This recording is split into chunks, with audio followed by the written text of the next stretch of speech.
Déjà, Onyx est le leader dans la zone ouest africaine quand il s'agit de data centers. On intervient dans la partie construction, l'opération et le management des data centers en day-to-day. Tu peux le remarquer lors de son discours, il a souligné le manque criard de data centers qu'on avait au niveau de l'Afrique. 4000 data centers aux États-Unis, en Grande-Bretagne, comparé à 91 juste en Afrique. Donc vous voyez carrément le gap qu'il y a entre ces chiffres-là. Et parmi les 91 data centers en Afrique, 55 sont situés en Afrique du Sud. Cela signifie que pour le reste de l'Afrique, le manque est là. Et les études montrent qu'il nous faut encore 1000 MW de compute power, donc de data center pour le stockage, pour pouvoir satisfaire les besoins en termes de stockage et de souveraineté des données pour le continent africain. Comme on l'a dit tout à l'heure, c'est une question de souveraineté des données. On parle dans ce pays de digitaliser tout ce qui est service au niveau des mairies, des communes, mais aussi au niveau médical. Donc on parle d'avoir un dossier médical qui soit disponible au niveau de chaque hôpital pour les différents patients.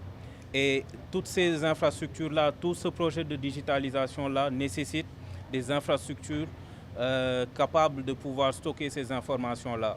Et quand on parle de traitement d'informations, il faut qu'on puisse garantir la sécurité des données.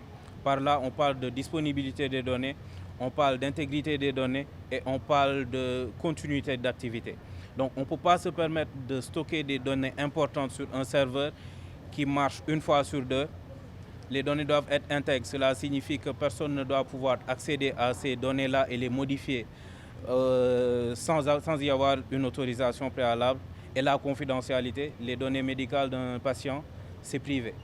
Donc elles ne doivent pas être accessibles à tout un chacun. On peut s'attendre à énormément de possibilités. On a parlé de création d'emplois directs et indirects.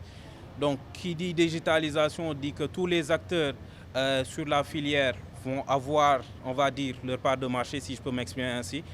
Donc, allant des développeurs aux administrateurs réseau et systèmes, sur toute la chaîne IT, vous aurez de nouveaux emplois qui vont être disponibles et parce que le marché en a besoin.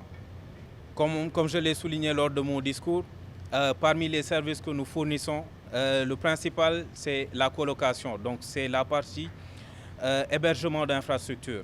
Après l'hébergement d'infrastructures, on a les services cloud. On a des partenaires tels que Microsoft Azure, Amazon AWS ou Console Connect qui travaillent avec nous.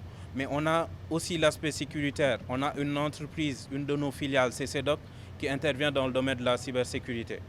Et nous faisons déjà avec CCDOC un travail exceptionnel.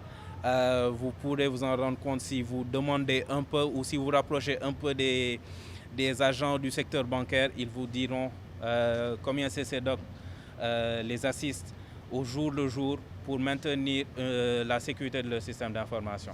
Alors, le gouvernement du Sénégal, dans une approche participative impliquant l'ensemble des acteurs de l'écosystème du numérique, alors, continue à créer les meilleures conditions pour accélérer la transformation numérique de notre économie avec une ferme volonté d'atteindre la souveraineté numérique intégrale.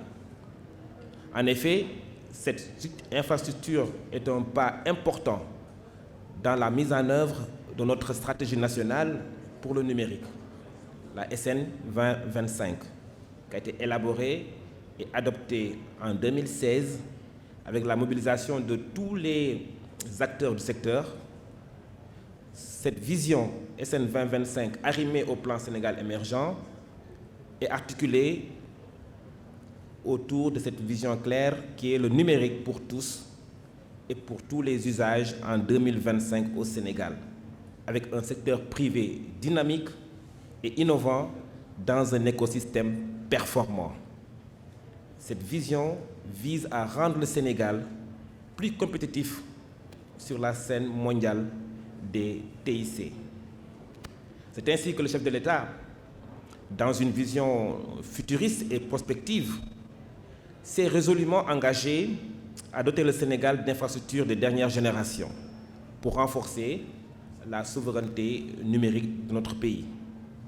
C'est la raison pour laquelle la construction de plusieurs data centers nationaux certifiables Tier 3, l'acquisition d'un supercalculateur, le parc de technologies numériques, entre autres comme initiative importante pour le pays.